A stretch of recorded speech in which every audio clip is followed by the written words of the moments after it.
ਮੇਰਾ ਨਾਮ ਅਨੀਤਾ ਹੈ। ਮੇਰੀ ਉਮਰ 20 ਸਾਲ ਦੀ ਹੈ। ਅਸੀਂ ਦੋ ਭੈਣ ਭਰਾ ਹਾਂ। ਮੇਰੇ ਪਿਤਾ ਜੀ 4 ਸਾਲ ਪਹਿਲਾਂ ਹੀ ਇਸ ਦੁਨੀਆ ਤੋਂ ਚਲੇ ਗਏ। ਮੈਂ ਮੈਡੀਕਲ ਦੀ ਪੜ੍ਹਾਈ ਕਰ ਰਹੀ ਹਾਂ। ਮੈਂ ਆਪਣੀ ਪ੍ਰੀਖਿਆ ਦੀ ਤਿਆਰੀ ਕਰ ਰਹੀ ਸੀ। ਅਚਾਨਕ ਬਾਹਰ ਤੋਂ ਦਰਵਾਜ਼ਾ ਇੰਨੀ ਜ਼ੋਰ ਦੀ ਖੁੱਲ੍ਹਣ ਦੀ ਆਵਾਜ਼ ਆਈ।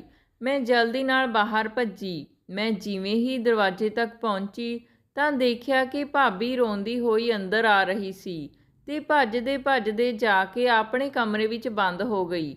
ਮੰਮੀ ਵੀ ਉਹਨਾਂ ਦੇ ਪਿੱਛੇ ਬਹੁਤ ਸਹਿਮੀ ਹੋਈ ਅੰਦਰ ਆਈ।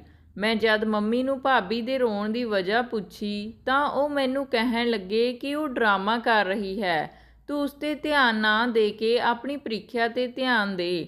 ਮੰਮੀ ਦੀ ਗੱਲ ਸੁਣ ਕੇ ਮੈਂ ਬਹੁਤ ਹੈਰਾਨ ਹੋਈ ਕਿ ਭਾਬੀ ਤਾਂ ਇੰਨੀ ਚੰਗੀ ਹੈ, ਉਹਨਾਂ ਨੇ ਹੁਣ ਤੱਕ ਤਾਂ ਕੋਈ ਡਰਾਮਾ ਜਾਂ ਕੋਈ ਚਲਾਕੀ ਨਹੀਂ ਕੀਤੀ, ਤਾਂ ਫਿਰ ਮੰਮੀ ਅਜਿਹਾ ਕਿਉਂ ਕਹਿ ਰਹੀ ਹੈ। ਮੈਂ ਇਹ ਸੋਚਦੇ ਹੋਏ ਆਪਣੇ ਕਮਰੇ ਵਿੱਚ ਜਾ ਕੇ ਪੜ੍ਹਨ ਲੱਗੀ। ਸਾਰਾ ਦਿਨ ਇਸੇ ਤਰ੍ਹਾਂ ਖਾਮੋਸ਼ੀ ਨਾਲ ਹੀ ਗੁਜ਼ਰਿਆ ਸੀ। ਭਾਬੀ ਸਾਰਾ ਦਿਨ ਕਮਰੇ ਤੋਂ ਬਾਹਰ ਨਹੀਂ ਨਿਕਲੀ ਸੀ ਤੇ ਮੇਰੀ ਪ੍ਰੀਖਿਆ ਹੋਣ ਕਰਕੇ ਮੈਂ ਸਾਰਾ ਦਿਨ ਪੜ੍ਹਦੀ ਰਹੀ ਤਾਂ ਮਜਬੂਰਨ ਖਾਣਾ ਵੀ ਮੰਮੀ ਨੂੰ ਹੀ ਬਣਾਉਣਾ ਪਿਆ। ਇਹ ਮੇਰੇ ਲਈ ਅੱਜ ਦਾ ਦੂਜਾ ਸਭ ਤੋਂ ਵੱਡਾ ਝਟਕਾ ਸੀ, ਕਿਉਂਕਿ ਜਦ ਤੋਂ ਭਾਬੀ ਵਿਆਹ ਕੇ ਸਾਡੇ ਘਰ ਆਈ ਸੀ, ਉਹਨਾਂ ਨੇ ਮੇਰਾ ਤੇ ਮੰਮੀ ਦਾ ਕਿਚਨ ਵਿੱਚ ਕੰਮ ਕਰਨਾ ਬੰਦ ਕਰ ਦਿੱਤਾ ਸੀ। ਉਹ ਸਾਰਾ ਕੰਮ ਖੁਦ ਹੀ ਕਰਦੀ ਸੀ। ਮੇਰੇ ਭਾਈ ਸ਼ਹਿਰ ਵਿੱਚ ਨੌਕਰੀ ਕਰਦੇ ਸਨ। ਉਹ ਕੱਲ੍ਹ ਹੀ ਆਉਣ ਵਾਲੇ ਹਨ। ਜਦ ਵੀ ਮੇਰਾ ਭਾਈ ਆਉਂਦਾ ਸੀ ਤਾਂ ਮੇਰੀ ਭਾਬੀ ਆਪਣੇ ਹੱਥਾਂ ਨਾਲ ਉਹਨਾਂ ਦੇ ਮਨਪਸੰਦ ਦਾ ਖਾਣਾ ਬਣਾਉਂਦੀ ਸੀ ਤੇ ਫਿਰ ਬਾਅਦ ਵਿੱਚ ਖੁਦ ਵੀ ਚੰਗੀ ਤਰ੍ਹਾਂ ਤਿਆਰ ਹੋ ਕੇ ਉਹਨਾਂ ਦਾ ਇੰਤਜ਼ਾਰ ਕਰਦੀ ਸੀ। ਪਰ ਅੱਜ ਅਜਿਹਾ ਕੁਝ ਵੀ ਨਹੀਂ ਹੋਇਆ ਸੀ ਤੇ ਮੈਨੂੰ ਕੁਝ ਵੀ ਪਤਾ ਨਹੀਂ ਸੀ ਕਿ ਕੀ ਹੋਇਆ ਹੈ, ਕਿਉਂਕਿ ਮੰਮੀ ਨੇ ਮੈਨੂੰ ਦੱਸਣ ਤੋਂ ਸਖਤੀ ਨਾਲ ਮਨਾ ਕਰ ਦਿੱਤਾ ਸੀ ਤੇ ਭਾਬੀ ਸਵੇਰ ਤੋਂ ਕਮਰੇ ਵਿੱਚੋਂ ਬਾਹਰ ਨਹੀਂ ਨਿਕਲੀ ਸੀ। ਮੈਂ ਬਹੁਤ ਪਰੇਸ਼ਾਨ ਹੋ ਗਈ ਸੀ। ਸਵੇਰ ਹੋ ਗਈ ਸੀ ਪਰ ਭਾਬੀ ਅਜੇ ਤੱਕ ਆਪਣੇ ਕਮਰੇ ਦੇ ਵਿੱਚ ਹੀ ਬੰਦ ਸੀ ਤੇ ਅੱਜ ਦਾ ਖਾਣਾ ਵੀ ਮੰਮੀ ਨੂੰ ਹੀ ਬਣਾਉਣਾ ਪਿਆ। ਰਾਤ ਨੂੰ ਜਦ ਭਾਈ ਘਰ ਆਏ ਤਾਂ ਡਾਈਨਿੰਗ ਟੇਬਲ 'ਤੇ ਭਾਬੀ ਨੂੰ ਨਾ ਦੇਖ ਕੇ ਮੰਮੀ ਨੂੰ ਉਹਨਾਂ ਬਾਰੇ ਪੁੱਛਣ ਲੱਗੇ ਤਾਂ ਮੰਮੀ ਨੇ ਘਬਰਾ ਕੇ ਬਹਾਨਾ ਬਣਾ ਦਿੱਤਾ ਕਿ ਉਸ ਦੀ ਤਬੀਅਤ ਖਰਾਬ ਹੈ। ਮੈਂ ਹੈਰਾਨ ਹੋ ਕੇ ਮੰਮੀ ਨੂੰ ਦੇਖਿਆ ਤਾਂ ਮੰਮੀ ਨੇ ਮੈਨੂੰ ਘੂਰ ਕੇ ਚੁੱਪ ਰਹਿਣ ਦਾ ਇਸ਼ਾਰਾ ਕੀਤਾ। ਮੈਂ ਵੀ ਚੁੱਪ ਹੋ ਗਈ ਕਿ ਚਲੋ ਭਾਈ ਜਦ ਕਮਰੇ ਵਿੱਚ ਜਾਣਗੇ ਤਾਂ ਭਾਬੀ ਨਾਲ ਗੱਲ ਕਰਨ ਤੋਂ ਬਾਅਦ ਸੱਚ ਸਾਹਮਣੇ ਆ ਜਾਵੇਗਾ। ਅਸੀਂ ਸਾਰੇ ਖਾਣਾ ਖਾ ਕੇ ਆਪਣੇ ਆਪਣੇ ਕਮਰੇ ਵਿੱਚ ਚਲੇ ਗਏ, ਪਰ ਭਾਬੀ ਦਾ ਕਮਰਾ ਅੰਦਰ ਤੋਂ ਬੰਦ ਸੀ। ਤਾਂ ਮੇਰੇ ਭਾਈ ਨੂੰ ਘਬਰਾਹਟ ਹੋਣ ਲੱਗੀ ਤਾਂ ਉਹਨਾਂ ਨੇ ਜਲਦੀ ਨਾਲ ਡੁਪਲੀਕੇਟ ਚਾਬੀ ਲੈ ਕੇ ਦਰਵਾਜ਼ਾ ਖੋਲ੍ਹਿਆ। ਭਾਈ ਜਿਵੇਂ ਹੀ ਕਮਰੇ ਵਿੱਚ ਗਏ ਤਾਂ ਦੇਖਿਆ ਕਿ ਭਾਬੀ ਅਜੇ ਤੱਕ ਸੋ ਰਹੀ ਸੀ। ਭਾਈ ਨੇ ਜਲਦੀ ਨਾਲ ਆਪਣਾ ਰੂਮ ਅੰਦਰ ਤੋਂ ਲੌਕ ਕੀਤਾ ਤੇ ਭਾਬੀ ਕੋਲ ਚਲੇ ਗਏ। ਮੈਂ ਪਾਣੀ ਦੇਣ ਮੰਮੀ ਦੇ ਕਮਰੇ ਵਿੱਚ ਗਈ ਸੀ ਤੇ ਜਦੋਂ ਵਾਪਸ ਆ ਰਹੀ ਸੀ ਤਾਂ ਮੈਂ ਦੇਖਿਆ ਕਿ ਭਾਈ ਬਹੁਤ ਗੁੱਸੇ ਵਿੱਚ ਮੰਮੀ ਦੇ ਕਮਰੇ ਵਿੱਚ ਗਏ। ਉਹ ਮੈਨੂੰ ਕਹਿਣ ਲੱਗੇ ਕਿ ਤੂੰ ਆਪਣੇ ਕਮਰੇ ਵਿੱਚ ਜਾ, ਮੈਂ ਮੰਮੀ ਨਾਲ ਇਕੱਲਿਆਂ ਕੋਈ ਗੱਲ ਕਰਨੀ ਹੈ। ਮੈਂ ਭਾਈ ਦੀ ਗੱਲ ਸੁਣ ਕੇ ਇੱਕਦਮ ਕਮਰੇ ਵਿੱਚੋਂ ਬਾਹਰ ਚਲੀ ਗਈ, ਪਰ ਮੈਂ ਕੱਲ੍ਹ ਤੋਂ ਭਾਬੀ ਦੇ ਰੋਣ ਦੀ ਵਜ੍ਹਾ ਜਾਣਨਾ ਚਾਹੁੰਦੀ ਸੀ। ਇਸ ਲਈ ਮੈਂ ਦਰਵਾਜ਼ੇ ਦੇ ਪਿੱਛੇ ਲੁਕ ਕੇ ਗੱਲਾਂ ਸੁਣਨ ਲੱਗੀ, ਜਿਸ ਨੂੰ ਸੁਣ ਕੇ ਮੈਨੂੰ ਮੇਰੇ ਕੰਨਾਂ 'ਤੇ ਸ਼ੱਕ ਹੋਣ ਲੱਗਿਆ ਕਿ ਮੈਂ ਕਿਤੇ ਕੁਝ ਗਲਤ ਤਾਂ ਨਹੀਂ ਸੁਣ ਲਿਆ। ਮੰਮੀ ਇਸ ਤਰ੍ਹਾਂ ਕਿਵੇਂ ਕਰ ਸਕਦੀ ਹੈ। ਭਾਈ ਬਹੁਤ ਜ਼ਿਆਦਾ ਗੁੱਸੇ ਨਾਲ ਮੰਮੀ ਨੂੰ ਕਹਿ ਰਹੇ ਸੀ ਕਿ ਤੁਹਾਨੂੰ ਰੱਬ ਦਾ ਵਾਸਤਾ, ਤੁਸੀਂ ਮੇਰੀ ਪਤਨੀ ਦਾ ਖਹਿੜਾ ਛੱਡ ਦਿਓ। ਉਹ ਬਹੁਤ ਸਿੱਧੀ ਸਾਦੀ ਹੈ। ਤੁਸੀਂ ਉਸ ਤੋਂ ਅਜਿਹਾ ਕੰਮ ਨਾ ਕਰਵਾਓ। ਜਦ ਰੱਬ ਨੇ ਸਾਨੂੰ ਸੰਤਾਨ ਦੇਣੀ ਹੋਵੇਗੀ ਤਾਂ ਉਹ ਦੇ ਦੇਵੇਗਾ। ਪਰ ਮੈਂ ਹੁਣ ਤੁਹਾਨੂੰ ਇਹ ਕਹਿ ਰਿਹਾ ਹਾਂ ਕਿ ਜੇ ਹੁਣ ਤੁਸੀਂ ਮੇਰੀ ਪਤਨੀ ਨੂੰ ਕਿਸੇ 2 ਟਕੇ ਦੇ ਬਾਬੇ ਕੋਲ ਲੈ ਕੇ ਗਏ ਤਾਂ ਯਾਦ ਰੱਖਿਓ, ਮੈਂ ਆਪਣੀ ਪਤਨੀ ਨੂੰ ਲੈ ਕੇ ਆਪਣੇ ਨਾਲ ਚਲਾ ਜਾਵਾਂਗਾ ਤੇ ਇਹ ਘਰ ਛੱਡ ਦੇਵਾਂਗਾ ਤੇ ਇਹ ਕੋਈ ਧਮਕੀ ਨਹੀਂ। ਭਾਈ ਦੀ ਘਰ ਛੱਡਣ ਦੀ ਗੱਲ ਤੋਂ ਮੰਮੀ ਰੋਣ ਲੱਗੀ ਤੇ ਕਹਿਣ ਲੱਗੀ ਕਿ ਬੇਟਾ, ਇਹ ਸਭ ਮੈਂ ਤੇਰੇ ਲਈ ਹੀ ਕਰ ਰਹੀ ਹਾਂ।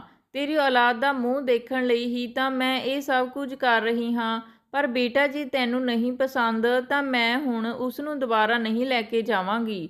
ਪਰ ਬੇਟਾ ਦੇਖ, ਮੈਂ ਤੇਰੇ ਅੱਗੇ ਹੱਥ ਜੋੜਦੀ ਆਂ, ਤੂੰ ਇਹ ਘਰ ਛੱਡ ਕੇ ਨਾ ਜਾਵੀਂ। ਮੈਂ ਕਿਵੇਂ ਰਹਾਂਗੀ ਤੁਹਾਡੇ ਬਿਨਾਂ। ਭਾਈ ਮੰਮੀ ਦੀ ਗੱਲ ਸੁਣ ਕੇ ਚੁੱਪ ਹੋ ਗਏ ਤੇ ਮੰਮੀ ਨੂੰ ਗਲੇ ਲਗਾ ਕੇ ਕਹਿਣ ਲੱਗੇ ਕਿ ਮੈਂ ਕਿਤੇ ਨਹੀਂ ਜਾ ਰਿਹਾ, ਪਰ ਯਾਦ ਰੱਖਿਓ ਕਿ ਮੇਰੀ ਪਤਨੀ ਬਹੁਤ ਹੀ ਸਿੱਧੀ ਸਾਦੀ ਤੇ ਪਵਿੱਤਰ ਔਰਤ ਹੈ। ਉਸ ਨੂੰ ਇਹ ਸਭ ਬਿਲਕੁਲ ਵੀ ਚੰਗਾ ਨਹੀਂ ਲੱਗਦਾ। ਰੱਬ ਦੇ ਵਾਸਤੇ ਉਸ ਨੂੰ ਇਸ ਤਰ੍ਹਾਂ ਕਿਸੇ ਕੋਲ ਨਾ ਲੈ ਕੇ ਜਾਇਆ ਕਰੋ। ਮੰਮੀ ਨੇ ਹਾਂ ਵਿੱਚ ਸਿਰ ਹਿਲਾ ਦਿੱਤਾ। ਭਾਈ ਉਹਨਾਂ ਦਾ ਮੱਥਾ ਚੁੰਮ ਕੇ ਆਪਣੇ ਕਮਰੇ ਵਿੱਚ ਚਲੇ ਗਏ। ਭਾਈ ਦੇ ਜਾਂਦੇ ਹੀ ਮੈਂ ਦਰਵਾਜ਼ੇ ਦੇ ਪਿੱਛੋਂ ਨਿਕਲ ਕੇ ਆਪਣੇ ਕਮਰੇ ਵਿੱਚ ਚਲੇ ਗਈ। ਕਮਰੇ ਵਿੱਚ ਆ ਕੇ ਵੀ ਮੇਰੇ ਦਿਮਾਗ ਵਿੱਚ ਇਹੀ ਗੱਲਾਂ ਘੁੰਮਦੀਆਂ ਰਹੀਆਂ ਕਿ ਆਖਿਰ ਮੰਮੀ ਭਾਬੀ ਦੇ ਨਾਲ ਕੀ ਕਰ ਰਹੀ ਹੈ। ਮੰਮੀ ਭਾਬੀ ਨੂੰ ਆਖਿਰ ਕਿਸ ਪੰਡਤ ਬਾਬੇ ਕੋਲ ਲੈ ਕੇ ਗਈ ਸੀ? ਕਿਉਂ ਭਾਈ ਬਾਰ-ਬਾਰ ਇੱਕ ਹੀ ਗੱਲ ਕਹੇ ਜਾ ਰਹੇ ਸੀ ਕਿ ਮੇਰੀ ਪਤਨੀ ਬਹੁਤ ਪਵਿੱਤਰ ਔਰਤ ਹੈ, ਉਹ ਇਹ ਸਭ ਨਹੀਂ ਕਰ ਸਕਦੀ। ਕੁਝ ਤਾਂ ਗੜਬੜ ਜ਼ਰੂਰ ਹੈ, ਕੁਝ ਤਾਂ ਦਾਲ ਵਿੱਚ ਕਾਲਾ ਹੈ। ਫਿਰ ਮੇਰੇ ਦਿਮਾਗ ਵਿੱਚ ਇੱਕਦਮ ਖਿਆਲ ਆਇਆ ਕਿ ਕਿਤੇ ਮੰਮੀ ਭਾਬੀ ਤੋਂ ਕੋਈ ਗਲਤ ਕੰਮ ਤਾਂ ਨਹੀਂ ਕਰਵਾ ਰਹੀ। ਨਹੀਂ, ਅਜਿਹਾ ਨਹੀਂ ਹੋ ਸਕਦਾ। ਮੰਮੀ ਇਸ ਤਰ੍ਹਾਂ ਕਿਉਂ ਕਰੇਗੀ? ਉਹ ਆਪਣੇ ਹੀ ਬੇਟੇ ਦਾ ਘਰ ਕਿਉਂ ਬਰਬਾਦ ਕਰੇਗੀ? ਪਰ ਜੇ ਇਸ ਤਰ੍ਹਾਂ ਨਹੀਂ ਸੀ ਤਾਂ ਭਾਈ ਬਾਰ-ਬਾਰ ਇਹ ਕਿਉਂ ਕਹਿ ਰਹੇ ਸੀ? ਇਹ ਸਭ ਸੋਚ-ਸੋਚ ਕੇ ਮੇਰਾ ਸਿਰ ਘੁੰਮਣ ਲੱਗਾ। ਫਿਰ ਮੈਂ ਇਹ ਸਭ ਸੋਚਾਂ ਛੱਡ ਕੇ ਪੜ੍ਹਨ ਬੈਠ ਗਈ। ਇੱਕ ਹਫ਼ਤਾ ਭਾਈ ਨੇ ਸਾਡੇ ਨਾਲ ਗੁਜ਼ਾਰਿਆ ਤੇ ਫਿਰ ਆਪਣੇ ਕੰਮ ਲਈ ਦੂਜੇ ਸ਼ਹਿਰ ਚਲੇ ਗਏ। ਦਿਨ ਐਵੇਂ ਹੀ ਗੁਜ਼ਰਨ ਲੱਗੇ। ਹੁਣ ਸਭ ਪਹਿਲਾਂ ਵਰਗਾ ਹੋਣ ਲੱਗਾ। ਹੁਣ ਮੰਮੀ ਭਾਈ ਦੀ ਧਮਕੀ ਤੋਂ ਡਰ ਕੇ ਭਾਬੀ ਨੂੰ ਕਿਸੇ ਵੀ ਪੰਡਤ ਕੋਲ ਨਹੀਂ ਲੈ ਕੇ ਗਈ ਸੀ। ਇਸ ਗੱਲ ਨਾਲ ਭਾਬੀ ਵੀ ਖੁਸ਼ ਸੀ ਤੇ ਉਹ ਪਹਿਲਾਂ ਦੀ ਤਰ੍ਹਾਂ ਸਾਰੇ ਕੰਮ ਖੁਸ਼ੀ-ਖੁਸ਼ੀ ਕਰਨ ਲੱਗੀ। ਉਹ ਮੇਰੇ ਨਾਲ ਵੀ ਬਹੁਤ ਵਧੀਆ ਸਮਾਂ ਬਤੀਤ ਕਰਦੀ। ਪਰ ਜਦ ਵੀ ਮੈਂ ਉਹਨਾਂ ਨੂੰ ਉਸ ਗੱਲ ਬਾਰੇ ਪੁੱਛਦੀ, ਜਦ ਉਹ ਰੋਂਦੇ ਹੋਏ ਘਰ ਆਏ ਸੀ ਤਾਂ ਉਹ ਘਬਰਾ ਕੇ ਗੱਲ ਬਦਲ ਦਿੰਦੀ ਤੇ ਇੱਕਦਮ ਨਾਲ ਮੇਰੇ ਕੋਲੋਂ ਉੱਠ ਕੇ ਚਲੇ ਜਾਂਦੀ। ਉਹਨਾਂ ਦੇ ਇਸ ਤਰ੍ਹਾਂ ਦੇ ਕਰਨ ਨਾਲ ਮੈਨੂੰ ਬਹੁਤ ਹੈਰਾਨੀ ਹੁੰਦੀ ਕਿ ਆਖਿਰ ਭਾਬੀ ਘਬਰਾ ਕਿਉਂ ਰਹੀ ਹੈ ਤੇ ਮੈਨੂੰ ਕੁਝ ਦੱਸਦੀ ਕਿਉਂ ਨਹੀਂ। ਦੂਜੇ ਪਾਸੇ ਮੰਮੀ ਦਾ ਵਿਵਹਾਰ ਵੀ ਮੈਨੂੰ ਪਰੇਸ਼ਾਨੀ ਵਿੱਚ ਪਾ ਰਿਹਾ ਸੀ। ਉਹ ਅਕਸਰ ਭਾਬੀ ਦੇ ਕਮਰੇ ਵਿੱਚ ਜਾ ਕੇ ਪਤਾ ਨਹੀਂ ਉਸ ਨੂੰ ਕੀ ਕਹਿੰਦੀ ਰਹਿੰਦੀ। ਪਰ ਜਿਵੇਂ ਹੀ ਮੈਂ ਉਹਨਾਂ ਦੇ ਕਮਰੇ ਵਿੱਚ ਜਾਂਦੀ ਤਾਂ ਮੰਮੀ ਤੇ ਭਾਬੀ ਦੋਨੋਂ ਹੀ ਘਬਰਾ ਜਾਂਦੀਆਂ। ਮੰਮੀ ਤਾਂ ਕਦੇ-ਕਦੇ ਮੈਨੂੰ ਗੁੱਸੇ ਵਿੱਚ ਬੋਲਣ ਵੀ ਲੱਗ ਜਾਂਦੀ ਤੇ ਕਦੇ-ਕਦੇ ਮੈਨੂੰ ਕਮਰੇ ਵਿੱਚੋਂ ਵੀ ਕੱਢ ਦਿੰਦੀ। ਮੈਂ ਇਹਨਾਂ ਸਭ ਗੱਲਾਂ ਤੋਂ ਬਹੁਤ ਹੈਰਾਨ ਸੀ। ਇਸ ਤਰ੍ਹਾਂ ਲੱਗ ਰਿਹਾ ਸੀ ਕਿ ਉਹ ਦੋਨੋਂ ਮੇਰੇ ਤੋਂ ਕੁਝ ਛੁਪਾ ਰਹੀਆਂ ਹਨ। ਅਜਿਹਾ ਕਿਹੜਾ ਰਾਜ਼ ਸੀ ਜੋ ਉਹ ਮੈਨੂੰ ਦੱਸਣ ਤੋਂ ਘਬਰਾਉਂਦੀਆਂ ਸਨ? ਕੁਝ ਤਾਂ ਅਜਿਹਾ ਸੀ ਜੋ ਗਲਤ ਸੀ ਤੇ ਮੰਮੀ ਸਾਡੇ ਸਭ ਤੋਂ ਲੁਕੋ ਕੇ ਭਾਬੀ ਤੋਂ ਕਰਵਾਉਣਾ ਚਾਹੁੰਦੀ ਸੀ। ਮੈਂ ਨਹੀਂ ਚਾਹੁੰਦੀ ਸੀ ਕਿ ਮੇਰੀ ਮਾਸੂਮ ਜਿਹੀ ਭਾਬੀ ਨਾਲ ਕੁਝ ਵੀ ਗਲਤ ਹੋਵੇ, ਪਰ ਮੈਨੂੰ ਸੱਚ ਵੀ ਤਾਂ ਨਹੀਂ ਪਤਾ ਸੀ। ਮੈਂ ਇਸ ਤਰ੍ਹਾਂ ਕਿਸੇ ਤੇ ਇਲਜ਼ਾਮ ਵੀ ਨਹੀਂ ਲਗਾ ਸਕਦੀ ਸੀ। ਇਸ ਲਈ ਮੈਂ ਮਜਬੂਰ ਹੋ ਕੇ ਚੁੱਪ ਕਰਕੇ ਸਹੀ ਸਮੇਂ ਦਾ ਇੰਤਜ਼ਾਰ ਕਰਨ ਲੱਗੀ। ਘਰ ਦਾ ਮਾਹੌਲ ਹੁਣ ਅਜੀਬ ਜਿਹਾ ਹੋਣ ਲੱਗਿਆ ਸੀ। ਭਾਬੀ ਘਰ ਦਾ ਸਾਰਾ ਕੰਮ ਕਰਕੇ ਆਪਣੇ ਕਮਰੇ ਵਿੱਚ ਚਲੇ ਜਾਂਦੀ। ਭਾਬੀ ਨੇ ਹੁਣ ਮੇਰੇ ਕੋਲ ਬੈਠਣਾ ਵੀ ਬੰਦ ਕਰ ਦਿੱਤਾ ਸੀ। ਉਸ ਦੀ ਵਜ੍ਹਾ ਇਹੀ ਸੀ ਕਿ ਉਹ ਜਦ ਵੀ ਮੇਰੇ ਕੋਲ ਬੈਠਦੀ ਤਾਂ ਮੈਂ ਉਹੀ ਸਵਾਲ ਉਹਨਾਂ ਨੂੰ ਵਾਰ-ਵਾਰ ਕਰਦੀ, ਤਾਂ ਇਸ ਨਾਲ ਉਹਨਾਂ ਨੇ ਮੇਰੇ ਤੋਂ ਦੂਰੀ ਬਣਾਉਣੀ ਸ਼ੁਰੂ ਕਰ ਦਿੱਤੀ। ਜਦਕਿ ਮੰਮੀ ਤਾਂ ਹਰ ਵਕਤ ਗੁੱਸੇ ਵਿੱਚ ਹੀ ਰਹਿੰਦੀ, ਜਿਵੇਂ ਉਹਨਾਂ ਦਾ ਕੋਈ ਮਕਸਦ ਪੂਰਾ ਨਾ ਹੋ ਰਿਹਾ ਹੋਵੇ। ਮੈਂ ਬਹੁਤ ਬੇਸਬਰੀ ਨਾਲ ਭਾਈ ਦੇ ਆਉਣ ਦਾ ਇੰਤਜ਼ਾਰ ਕਰਨ ਲੱਗੀ। ਮੈਂ 2-3 ਵਾਰ ਭਾਈ ਨੂੰ ਫੋਨ ਕਰਕੇ ਕਿਹਾ ਕਿ ਭਾਈ ਇਸ ਵਾਰ ਜਲਦੀ ਘਰ ਆ ਜਾਇਓ, ਮੈਂ ਤੁਹਾਡੇ ਨਾਲ ਬਹੁਤ ਜ਼ਰੂਰੀ ਗੱਲ ਕਰਨੀ ਹੈ। ਪਰ ਭਾਈ ਨੇ ਕਿਹਾ ਕਿ ਮੈਂ ਤੇਰੇ ਬੁਲਾਉਣ ਤੋਂ ਇੱਕਦਮ ਘਰ ਆ ਜਾਂਦਾ, ਪਰ ਇਸ ਮਹੀਨੇ ਕੰਪਨੀ ਦੀ ਸਾਰੀ ਜ਼ਿੰਮੇਵਾਰੀ ਮੇਰੇ ਉੱਤੇ ਹੈ ਤੇ ਕੁਝ ਇੰਪਲਾਈਜ਼ ਛੁੱਟੀ ਤੇ ਗਏ ਹੋਏ ਹਨ। ਇਸ ਲਈ ਮੈਂ ਚਾਹ ਕੇ ਵੀ ਘਰ ਨਹੀਂ ਆ ਸਕਦਾ। ਬਸ ਕੁਝ ਦਿਨਾਂ ਦੀ ਹੀ ਤਾਂ ਗੱਲ ਹੈ, ਫਿਰ ਮੈਂ ਆ ਹੀ ਜਾਣਾ ਹੈ ਤੇ ਫਿਰ ਆਰਾਮ ਨਾਲ ਬੈਠ ਕੇ ਗੱਲਾਂ ਕਰਾਂਗੇ। ਭਾਈ ਦੀ ਮਜਬੂਰੀ ਨੂੰ ਦੇਖ ਕੇ ਮੈਂ ਚੁੱਪ ਕਰ ਗਈ। ਮੈਂ ਚੁੱਪਚਾਪ ਉਹਨਾਂ ਦਾ ਇੰਤਜ਼ਾਰ ਕਰਨ ਲੱਗੀ। ਇੱਕ ਦਿਨ ਮੰਮੀ ਦੀ ਸਹੇਲੀ ਹੱਥ ਵਿੱਚ ਮਠਿਆਈ ਦਾ ਡੱਬਾ ਲੈ ਕੇ ਘਰ ਆਈ। ਮੰਮੀ ਨੂੰ ਮਿਲ ਕੇ ਉਹ ਅੱਖਾਂ ਵਿੱਚ ਕੁਝ ਇਸ਼ਾਰੇ ਕਰਨ ਲੱਗੀ। ਮੈਨੂੰ ਉਸਦੀ ਇਹ ਹਰਕਤ ਬਿਲਕੁਲ ਵੀ ਚੰਗੀ ਨਹੀਂ ਲੱਗੀ। ਮੈਨੂੰ ਹੈਰਾਨੀ ਇਸ ਗੱਲ ਦੀ ਹੋਈ ਕਿ ਮੰਮੀ ਵੀ ਉਸੇ ਤਰ੍ਹਾਂ ਉਸਦੀਆਂ ਹਰਕਤਾਂ ਵਿੱਚ ਉਸ ਦਾ ਸਾਥ ਦੇ ਰਹੀ ਸੀ। ਥੋੜ੍ਹੀ ਦੇਰ ਬਾਅਦ ਮੇਰੀ ਭਾਬੀ ਨਾਸ਼ਤੇ ਨਾਲ ਭਰੀ ਟਰੇ ਲੈ ਕੇ ਆਈ। ਭਾਬੀ ਟਰੇ ਰੱਖ ਕੇ ਜਾਣ ਹੀ ਲੱਗੀ ਸੀ ਕਿ ਮੰਮੀ ਦੀ ਸਹੇਲੀ ਰੀਮਾ ਆਂਟੀ ਨੇ ਭਾਬੀ ਦਾ ਹੱਥ ਫੜ ਲਿਆ ਤੇ ਭਾਬੀ ਨੇ ਉਹਨਾਂ ਨੂੰ ਸਵਾਲੀਆ ਨਜ਼ਰਾਂ ਨਾਲ ਦੇਖਿਆ। ਰੀਮਾ ਆਂਟੀ ਦੇ ਬੋਲਣ ਤੋਂ ਪਹਿਲਾਂ ਹੀ ਮੰਮੀ ਬੋਲ ਪਈ, ਸੁਮਨ ਬੇਟਾ ਥੋੜੀ ਦੇਰ ਸਾਡੇ ਕੋਲ ਬੈਠ ਜਾ, ਤੇਰੀ ਰੀਮਾ ਆਂਟੀ ਤੇਰੇ ਨਾਲ ਕੁਝ ਗੱਲ ਕਰਨਾ ਚਾਹੁੰਦੀ ਹੈ। ਮੰਮੀ ਤੇ ਉਹਨਾਂ ਦੀ ਸਹੇਲੀ ਬਾਰ-ਬਾਰ ਅੱਖਾਂ ਵਿੱਚ ਇਸ਼ਾਰਿਆਂ ਨਾਲ ਗੱਲਾਂ ਕਰ ਰਹੀਆਂ ਸੀ। ਫਿਰ ਰੀਮਾ ਆਂਟੀ ਬੜੇ ਮਗਰੂਰ ਨਾਲ ਕਹਿਣ ਲੱਗੀ ਕਿ ਦੇਖੋ, ਮੇਰੇ ਬੇਟੇ ਦੇ ਵਿਆਹ ਨੂੰ 1 ਸਾਲ ਵੀ ਪੂਰਾ ਨਹੀਂ ਹੋਇਆ ਹੈ ਤੇ ਮੇਰੀ ਬਹੂ ਨੇ ਮੈਨੂੰ ਦਾਦੀ ਦਾ ਸੁੱਖ ਦੇ ਦਿੱਤਾ। ਮੈਂ ਤਾਂ ਬਹੁਤ ਖੁਸ਼ਕਿਸਮਤ ਹਾਂ ਕਿ ਮੇਰੀ ਬਹੂ ਨੇ ਸਾਲ ਦੇ ਅੰਦਰ ਹੀ ਪੋਤਾ ਮੇਰੀ ਗੋਦ ਵਿੱਚ ਪਾ ਦਿੱਤਾ। ਆਂਟੀ ਦੇ ਬੋਲਣ ਦਾ ਅੰਦਾਜ਼ ਇਸ ਤਰ੍ਹਾਂ ਸੀ ਕਿ ਉਹ ਜਿਵੇਂ ਭਾਬੀ ਨੂੰ ਨੀਚਾ ਦਿਖਾ ਰਹੀ ਹੋਵੇ। ਭਾਬੀ ਵੀ ਵਿਚਾਰੀ ਸਿਰ ਨੀਵਾਂ ਕਰਕੇ ਸੁਣ ਰਹੀ ਸੀ। ਉਹ ਹੋਰ ਕਰ ਵੀ ਕੀ ਸਕਦੀ ਸੀ। ਰੀਮਾ ਆਂਟੀ ਫਿਰ ਤੋਂ ਬੋਲ ਪਈ ਕਿ ਤੇਰੇ ਵਿਆਹ ਨੂੰ ਤਾਂ 4 ਸਾਲ ਹੋ ਗਏ ਹਨ, ਤੂੰ ਕੋਈ ਖੁਸ਼ਖਬਰੀ ਨਹੀਂ ਸੁਣਾਈ? ਭਾਬੀ ਉਹਨਾਂ ਦੀ ਗੱਲ ਸੁਣ ਕੇ ਬਹੁਤ ਜ਼ਿਆਦਾ ਦੁਖੀ ਹੋ ਗਈ ਸੀ। ਉਸਨੇ ਨਾਂਹ ਵਿੱਚ ਸਿਰ ਹਿਲਾ ਦਿੱਤਾ। ਰੀਮਾ ਆਂਟੀ ਫਿਰ ਤੋਂ ਕਹਿਣ ਲੱਗੀ, ਬੇਟਾ ਤੂੰ ਤਾਂ ਬਹੁਤ ਖੂਬਸੂਰਤ ਆਂ, ਇੱਕ ਵੀ ਐਬ ਤੇਰੇ ਵਿੱਚ ਨਜ਼ਰ ਨਹੀਂ ਆਉਂਦਾ। ਫਿਰ ਗੱਲ ਕੀ ਹੈ, ਹੁਣ ਤੱਕ ਤੇਰੀ ਗੋਦ ਸੁੰਨੀ ਹੈ। ਫਿਰ ਉਹ ਇੱਕਦਮ ਆਪਣੇ ਚਿਹਰੇ 'ਤੇ ਹੱਥ ਰੱਖ ਕੇ ਕਹਿਣ ਲੱਗੀ ਕਿ ਕੀ ਤੂੰ ਬਾਂਝ ਤਾਂ ਨਹੀਂ? ਉਸ ਦੀ ਗੱਲ ਸੁਣ ਕੇ ਭਾਬੀ ਰੋਣ ਲੱਗੀ ਤੇ ਕਹਿਣ ਲੱਗੀ ਕਿ ਨਹੀਂ ਆਂਟੀ, ਅਜਿਹਾ ਕੁਝ ਨਹੀਂ ਹੈ। ਜਦ ਰੱਬ ਨੂੰ ਮਨਜ਼ੂਰ ਹੋਵੇਗਾ ਤਾਂ ਉਹ ਮੇਰੀ ਝੋਲੀ ਜ਼ਰੂਰ ਭਰਨਗੇ। ਫਿਰ ਆਂਟੀ ਕਹਿਣ ਲੱਗੀ ਕਿ ਬੇਟੀ, ਦੁਆ ਦੇ ਨਾਲ ਨਾਲ ਦਵਾ ਵੀ ਜ਼ਰੂਰੀ ਹੈ, ਪਰ ਅੱਜ ਕੱਲ੍ਹ ਦੀ ਨਸਲ ਨੂੰ ਕੌਣ ਸਮਝਾਵੇ। ਉਹਨਾਂ ਦੀ ਗੱਲ ਸੁਣ ਕੇ ਭਾਬੀ ਆਪਣੇ ਹੰਝੂ ਪੂੰਝ ਕੇ ਆਪਣੇ ਕਮਰੇ ਵਿੱਚ ਚਲੇ ਗਈ। ਫਿਰ ਆਂਟੀ ਵੀ ਮੰਮੀ ਨੂੰ ਮਿਲ ਕੇ ਚਲੀ ਗਈ। ਆਂਟੀ ਦੇ ਜਾਣ ਤੋਂ ਬਾਅਦ ਭਾਬੀ ਆਪਣੇ ਕਮਰੇ ਵਿੱਚੋਂ ਨਿਕਲ ਕੇ ਮੰਮੀ ਕੋਲ ਚਲੇ ਗਈ ਤੇ ਆਪਣੇ ਹੰਝੂ ਸਾਫ਼ ਕਰਦੀ ਹੋਈ ਕਹਿਣ ਲੱਗੀ ਕਿ ਮੰਮੀ, ਮੈਂ ਉਸ ਬਾਬੇ ਕੋਲ ਜਾਣ ਲਈ ਤਿਆਰ ਹਾਂ, ਬਸ ਤੁਸੀਂ ਇਹ ਗੱਲ ਸੌਰਵ ਨੂੰ ਨਾ ਦੱਸਿਓ। ਮੰਮੀ ਮੁਸਕਰਾ ਕੇ ਕਹਿਣ ਲੱਗੀ ਕਿ ਇਹ ਤਾਂ ਤੂੰ ਬਹੁਤ ਵਧੀਆ ਫੈਸਲਾ ਕੀਤਾ ਹੈ, ਤੇ ਭਲਾ ਮੈਂ ਕਿਉਂ ਦੱਸਾਂਗੀ ਆਪਣੇ ਬੇਟੇ ਨੂੰ। ਸਗੋਂ ਤੂੰ ਖਿਆਲ ਰੱਖੀ ਕਿ ਕਿਸੇ ਵੀ ਤਰ੍ਹਾਂ ਇਹ ਗੱਲ ਉਸਦੇ ਕੰਨਾਂ ਤੱਕ ਨਾ ਪਹੁੰਚੇ। ਭਾਬੀ ਰੋਂਦੇ ਹੋਏ ਮੰਮੀ ਨੂੰ ਕਹਿਣ ਲੱਗੀ ਕਿ ਬਸ ਮੈਂ ਹੁਣ ਹੋਰ ਬਾਂਝ ਦੇ ਤਾਨੇ ਨਹੀਂ ਸੁਣਨੇ, ਇਸ ਲਈ ਮੈਂ ਇਹ ਫੈਸਲਾ ਕਰ ਲਿਆ ਤੇ ਤੁਸੀਂ ਬੇਫਿਕਰ ਰਹੋ, ਇਹ ਗੱਲ ਸੌਰਵ ਤੱਕ ਨਹੀਂ ਪਹੁੰਚੇਗੀ। ਭਾਬੀ ਇਹ ਕਹਿੰਦੇ ਹੋਏ ਤੇ ਰੋਂਦੇ ਹੋਏ ਆਪਣੇ ਕਮਰੇ ਵਿੱਚ ਵਾਪਸ ਚਲੀ ਗਈ। ਭਾਬੀ ਦੇ ਜਾਂਦੇ ਹੀ ਮੰਮੀ ਵੀ ਹੱਸਦੇ ਹੋਏ ਆਪਣੇ ਕਮਰੇ ਵਿੱਚ ਚਲੀ ਗਈ। ਮੰਮੀ ਦਾ ਇਹ ਵਿਵਹਾਰ ਮੈਨੂੰ ਬਹੁਤ ਅਜੀਬ ਜਿਹਾ ਲੱਗਿਆ, ਇਸ ਲਈ ਮੈਂ ਵੀ ਮੰਮੀ ਦੇ ਪਿੱਛੇ ਜਾ ਕੇ ਦਰਵਾਜ਼ੇ ਦੇ ਪਿੱਛੇ ਲੁੱਕ ਕੇ ਖੜੀ ਹੋ ਗਈ। ਮੈਂ ਸੁਣਿਆ ਕਿ ਮੰਮੀ ਕਹਿ ਰਹੀ ਸੀ ਕਿ ਵਾਹ ਰੀਮਾ, ਕੀ ਐਕਟਿੰਗ ਕੀਤੀ ਹੈ ਤੂੰ, ਦੇਖ ਤੇਰਾ ਨਾਟਕ ਕੰਮ ਆ ਗਿਆ। ਤੇਰੇ ਜਾਂਦੇ ਹੀ ਮੇਰੀ ਬਹੂ ਮੇਰੇ ਕੋਲ ਆਈ ਤੇ ਉਹ ਕਰਨ ਲਈ ਰਾਜੀ ਹੋ ਗਈ, ਜਿਸ ਲਈ ਮੈਂ ਉਸਨੂੰ ਸ਼ਾਇਦ ਕਦੇ ਰਾਜੀ ਨਹੀਂ ਕਰ ਸਕਦੀ ਸੀ। ਦੇਖ ਰੀਮਾ, ਤੇਰੀ ਇੱਕ ਚਾਲ ਨਾਲ ਹੀ ਮੇਰੀ ਬਹੂ ਬਾਬੇ ਦੇ ਕੋਲ ਜਾਣ ਲਈ ਤਿਆਰ ਹੋ ਗਈ। ਮੈਨੂੰ ਤਾਂ ਅਜੇ ਵੀ ਯਕੀਨ ਨਹੀਂ ਆ ਰਿਹਾ ਕਿ ਮੇਰੀ ਬਹੂ ਮੰਨ ਗਈ।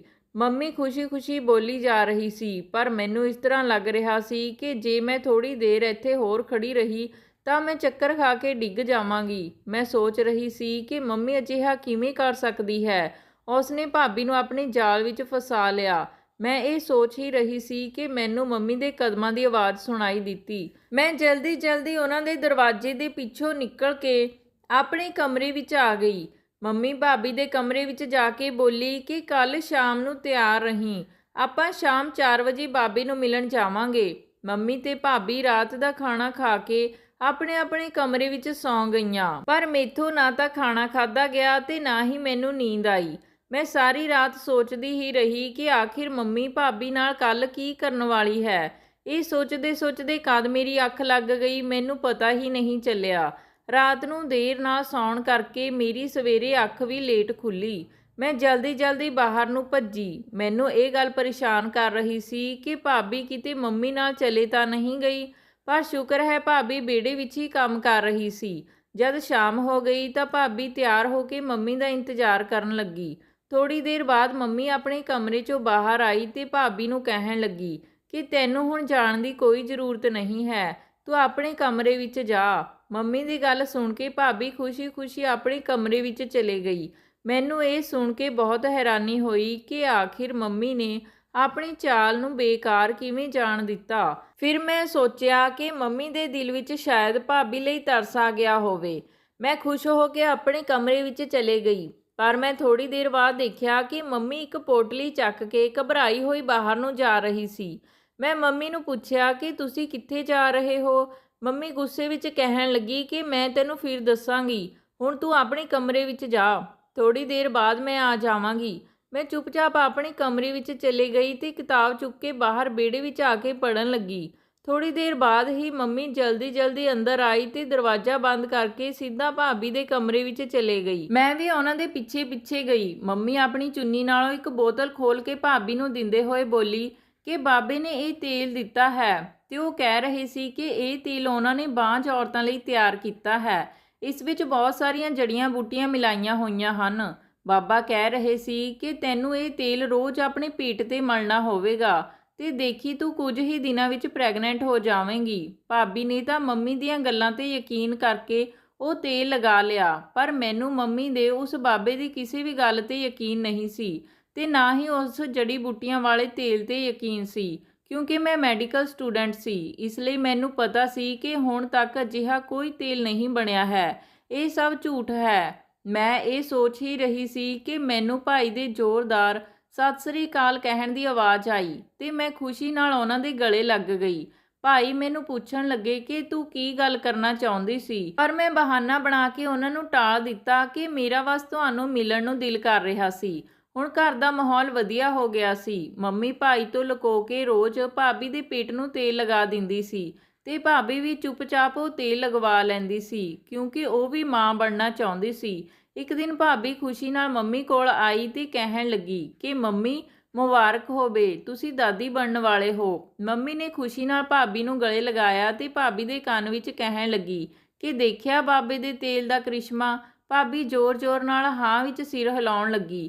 ਮੈਂ ਹੈਰਾਨ ਸੀ। ਮੈਨੂੰ ਯਕੀਨ ਨਹੀਂ ਆ ਰਿਹਾ ਸੀ ਕਿ ਭਲਾ ਅਜਿਹਾ ਕਿਵੇਂ ਹੋ ਸਕਦਾ ਹੈ। ਇਸ ਲਈ ਮੈਂ ਭਾਬੀ ਦੇ ਕਮਰੇ ਵਿੱਚ ਗਈ ਅਤੇ ਆਪਣੀ ਦੁਪੱਟੇ ਵਿੱਚ ਲੁਕੋ ਕੇ ਉਹ ਤੇਲ ਆਪਣੇ ਕਮਰੇ ਵਿੱਚ ਲੈ ਆਈ।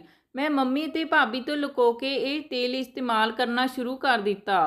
ਫਿਰ ਇੱਕ ਦਿਨ ਮੇਰੇ ਨਾਲ ਕੁਝ ਅਜਿਹਾ ਹੋਇਆ ਜਿਸ ਨਾਲ ਮੇਰੀਆਂ ਅੱਖਾਂ ਅੱਡੀਆਂ ਹੀ ਰਹਿ ਗਈਆਂ। ਮੈਨੂੰ ਆਪਣੇ ਪੈਰਾਂ 'ਤੇ ਖੜਾ ਹੋਣਾ ਵੀ ਮੁਸ਼ਕਿਲ ਹੋ ਰਿਹਾ ਸੀ ਕਿਉਂਕਿ ਮੈਂ ਸੱਚਮੁੱਚ ਪ੍ਰੈਗਨੈਂਟ ਹੋ ਗਈ ਸੀ। ਮੈਂ ਯਕੀਨ ਨਹੀਂ ਕਰ ਪਾ ਰਹੀ ਸੀ ਕਿ ਇੱਕ ਤੇਲ ਦੀ ਬਦੌਲਤ ਅਜਿਹਾ ਕਿਵੇਂ ਹੋ ਸਕਦਾ ਹੈ। ਇਸੇ ਲਈ ਅਗਲੇ ਦਿਨ ਯੂਨੀਵਰਸਿਟੀ ਜਾਂਦੇ ਸਮੇਂ ਮੈਂ ਉਹ ਤੇਲ ਦੀ ਬੋਤਲ ਆਪਣੇ ਨਾਲ ਲੈ ਗਈ ਤੇ ਜਾਂਦੇ ਹੀ ਸਿੱਧੇ ਮੈਂ ਲੈਬੋਰੇਟਰੀ ਵਿੱਚ ਗਈ ਤੇ ਉੱਥੋਂ ਦੇ ਡੀਨ ਨਾਲ ਗੱਲ ਕਰਕੇ 4-5 ਟੀਚਰਾਂ ਦੀ ਨਿਗਰਾਨੀ ਵਿੱਚ ਉਸ ਤੇਲ ਦਾ ਟੈਸਟ ਕਰਵਾਇਆ। ਟੈਸਟ ਤੋਂ ਜਿਹੜੀ ਰਿਪੋਰਟ ਸਾਹਮਣੇ ਆਈ ਉਸਨੇ ਮੈਨੂੰ ਹੈਰਾਨ ਕਰ ਦਿੱਤਾ ਸੀ। ਮੇਰੇ ਸਿਰ ਤੇ ਜਿਵੇਂ ਅਸਮਾਨ ਟੁੱਟ ਪਿਆ ਹੋਵੇ ਕਿਉਂਕਿ ਤੇਲ ਦੇ ਟੈਸਟ ਕਰਾਉਣ ਤੋਂ ਮੈਨੂੰ ਪਤਾ ਚੱਲਿਆ ਕਿ ਉਹ ਤੇਲ ਤਾਂ ਸਿਰਫ ਇੱਕ ਸਦਾ ਸਭ ਗਲੇ ਦਾ ਤੇਲ ਹੈ। ਉਸ ਵਿੱਚ ਕੋਈ ਵੀ ਜੜੀ ਬੂਟੀਆਂ ਮਿਕਸ ਨਹੀਂ ਕੀਤੀਆਂ ਹਨ ਤੇ ਨਾ ਹੀ ਕੋਈ ਹੋਰ ਦਵਾਈ ਮਿਲਾਈ ਹੈ। ਇਸ ਗੱਲ ਨੇ ਮੈਨੂੰ ਹੈਰਾਨ ਕਰ ਦਿੱਤਾ। ਇਸ ਲਈ ਮੈਂ ਤੇਲ ਲੈ ਕੇ ਜਲਦੀ ਨਾਲ ਯੂਨੀਵਰਸਿਟੀ ਤੋਂ ਬਾਹਰ ਨਿਕਲੀ ਤੇ ਸਿੱਧਾ ਹਸਪੀਟਲ ਵਿੱਚ ਗਈ ਤੇ ਆਪਣਾ ਟੈਸਟ ਕਰਵਾਇਆ। ਟੈਸਟ ਦੀ ਰਿਪੋਰਟ ਪੜ੍ਹਦੇ ਹੀ ਡਾਕਟਰ ਕਹਿਣ ਲੱਗੀ ਕਿ ਫੂਡ ਪੁਆਇਜ਼ਨਿੰਗ ਹੋਈ ਹੈ ਜਿਸ ਦੀ ਵਜ੍ਹਾ ਨਾਲ ਤੈਨੂੰ ਲਗਾਤਾਰ ਉਲਟੀਆਂ ਆ ਰਹੀਆਂ ਹਨ। ਮੈਂ ਅੰਦਰ ਹੀ ਅੰਦਰ ਬਹੁਤ ਸ਼ਰਮਿੰਦਾ ਹੋਈ ਕਿ ਮੈਂ ਇੱਕ ਪੜ੍ਹੀ ਲਿਖੀ ਹੋਣ ਦੇ ਬਾਵਜੂਦ ਵੀ ਅਜਿਹੀਆਂ ਗੱਲਾਂ 'ਤੇ ਕਿਵੇਂ ਵਿਸ਼ਵਾਸ ਕਰ ਗਈ। ਫਿਰ ਡਾਕਟਰ ਤੋਂ ਦਵਾਈ ਲੈ ਕੇ ਮੈਂ ਘਰ ਵਾਪਸ ਆ ਗਈ ਤੇ ਆਉਂਦੇ ਹੀ ਭਾਈ ਦੇ ਸਾਹਮਣੇ ਮੰਮੀ ਤੇ ਭਾਬੀ ਨੂੰ ਬੁਲਾ ਕੇ ਇਸ ਤੇਲ ਦੀ ਸੱਚਾਈ ਦੱਸੀ। ਮੰਮੀ ਤਾਂ ਇਹ ਸਭ ਸੁਣਦੇ ਹੀ ਸਦਮੇ ਵਿੱਚ ਚਲੇ ਗਈ, ਜਦਕਿ ਭਾਬੀ ਰੋਂਦੇ ਹੋਏ ਕਹਿਣ ਲੱਗੀ ਮੈਨੂੰ ਤਾਂ ਪਹਿਲੇ ਦਿਨ ਤੋਂ ਹੀ ਇਹ ਬਾਬਾ ਫਰੇਬੀ ਲੱਗਦਾ ਸੀ। ਜਦ ਮੈਂ ਪਹਿਲੀ ਵਾਰ ਇਸ ਕੋਲ ਗਈ ਸੀ ਤਾਂ ਉਹ ਸ਼ਖਸ ਕਦੇ ਮੇਰੇ ਹੱਥ ਫੜ ਲੈਂਦਾ ਤੇ ਕਦੇ ਮੇਰੇ ਮੋਢੇ ਤੇ ਬਾਂਹ ਧਰ ਲੈਂਦਾ। ਮੈਂ ਮੰਮੀ ਨੂੰ ਇਹ ਸਭ ਦੱਸਿਆ ਪਰ ਮੰਮੀ ਨੇ ਮੇਰੀ ਗੱਲ ਤੇ ਯਕੀਨ ਨਹੀਂ ਕੀਤਾ। ਫਿਰ ਮੰਮੀ ਰੋਂਦੀ ਹੋਈ ਕਹਿਣ ਲੱਗੀ ਕਿ ਮੈਂ ਤਾਂ ਆਪਣੇ ਪੁੱਤ ਦੀ ਔਲਾਦ ਨੂੰ ਦੇਖਣ ਦੇ ਲਈ ਅੰਨੀ ਹੋ ਗਈ ਸੀ ਕਿ ਉਸ ਬਾਬੇ ਨੂੰ ਪਛਾਣ ਨਾ ਸਕੀ। ਇਹ ਮਾਮੂਲੀ ਜਿਹਾ ਤੇਲ ਉਸਨੇ ਮੈਨੂੰ 2 ਤੋਲੇ ਸੋਨਾ ਲੈ ਕੇ ਦਿੱਤਾ। ਮੰਮੀ ਰੋਂਦੇ ਹੋਏ ਆਪਣੇ ਮੱਥੇ ਤੇ ਹੱਥ ਮਾਰਨ ਲੱਗੀ ਕਿ ਮੈਂ ਇਹ ਕੀ ਕਰ ਦਿੱਤਾ। ਭਾਈ ਨੇ ਉਸ ਢੋਂਗੀ ਤੇ ਫਰੇਬੀ ਬਾਬੇ ਦੇ ਖਿਲਾਫ ਪੁਲਿਸ ਵਿੱਚ ਰਿਪੋਰਟ ਦਰਜ ਕਰਵਾਈ। ਕੁਝ ਦਿਨਾਂ ਬਾਅਦ ਉਸ ਢੋਂਗੀ ਬਾਬੇ ਨੂੰ ਗ੍ਰਿਫਤਾਰ ਕਰ ਲਿਆ ਗਿਆ ਤੇ ਉਸ ਦੇ ਟਿਕਾਣੇ ਨੂੰ ਵੀ ਪੂਰੀ ਤਰ੍ਹਾਂ ਬੰਦ ਕਰ ਦਿੱਤਾ। ਭਾਈ ਨੇ ਮੰਮੀ ਨੂੰ ਬਸ ਇੰਨਾ ਹੀ ਕਿਹਾ ਕਿ ਮੰਮੀ, ਇਸ ਦੁਨੀਆ ਵਿੱਚ ਜੇ ਇੱਕ ਪੱਤਾ ਵੀ ਹਿਲਦਾ ਹੈ ਨਾ ਤਾਂ ਉਹ ਵੀ ਰੱਬ ਦੀ ਮਰਜ਼ੀ ਨਾਲ ਹਿਲਦਾ ਹੈ। ਰੱਬ ਦੇ ਵਿਸ਼ਵਾਸ ਕਰਨ ਨਾਲ ਹਰ ਚੀਜ਼ ਮਿਲ ਜਾਂਦੀ ਹੈ, ਪਰ ਸਬਰ ਕਰਨਾ ਜ਼ਰੂਰੀ ਹੈ। ਪਰ ਤੁਹਾਨੂੰ ਰੱਬ 'ਤੇ ਵਿਸ਼ਵਾਸ ਨਹੀਂ ਸੀ, ਇਸ ਲਈ ਢੋਂਗੀ ਬਾਬਿਆਂ ਦੇ ਪਿੱਛੇ ਲੱਗ ਗਏ ਤੇ ਆਪਣੀ ਜਮ੍ਹਾਂ ਪੂੰਜੀ ਵੀ ਗਵਾ ਲਈ। ਮੰਮੀ ਨੇ ਰੋਂਦੇ ਹੋਏ ਹਾਂ ਵਿੱਚ ਸਿਰ ਹਿਲਾ ਦਿੱਤਾ। ਦੋਸਤੋ, ਸਾਨੂੰ ਇਹਨਾਂ ਢੋਂਗੀ ਫਰੇਬੀ ਬਾਬਿਆਂ 'ਤੇ ਯਕੀਨ ਨਹੀਂ ਕਰਨਾ ਚਾਹੀਦਾ। ਸਾਨੂੰ ਆਪਣੇ ਰੱਬ ਤੇ ਪਰਮਾਤਮਾ 'ਤੇ ਭਰੋਸਾ ਕਰਨਾ ਚਾਹੀਦਾ ਹੈ, ਸਬਰ ਕਰਨਾ ਚਾਹੀਦਾ ਹੈ ਕਿਉਂਕਿ ਉਸਦੇ ਘਰ ਦੇਰ ਹੈ, ਅੰਧੇਰ ਨਹੀਂ। ਇਹ ਕਹਾਣੀ ਤੁਹਾਨੂੰ ਕਿੱਦਾਂ ਦੀ ਲੱਗੀ ਕਮੈਂਟ ਕਰਕੇ ਜ਼ਰੂਰ ਦੱਸਿਓ ਤੇ ਚੈਨਲ ਨੂੰ ਸਬਸਕ੍ਰਾਈਬ ਕਰਨਾ ਨਾ ਭੁੱਲਿਓ। ਧੰਨਵਾਦ ਜੀ।